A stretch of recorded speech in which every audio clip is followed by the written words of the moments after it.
तूही रे माझा मितवा या मालिकेच्या आजच्या भागात आपण पाहणार आहोत की ईश्वरी ही अर्णवला भेटण्यासाठी त्याच्या ऑफिसमध्ये गेलेली असते।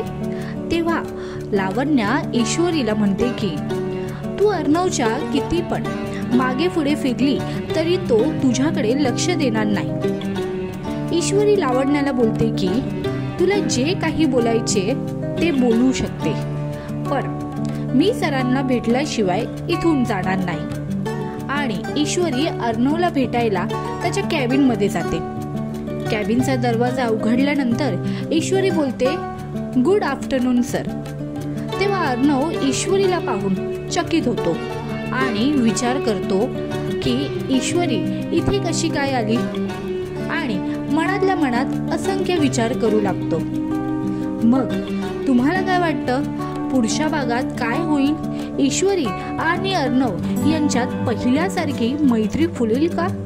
दोघेही एकमेकांशी बोलतील का? आम्हाला कमेंट मध्ये सांगा। तसेच तूही रे माझा मितवा ही मालिका तुम्हाला आवडते का?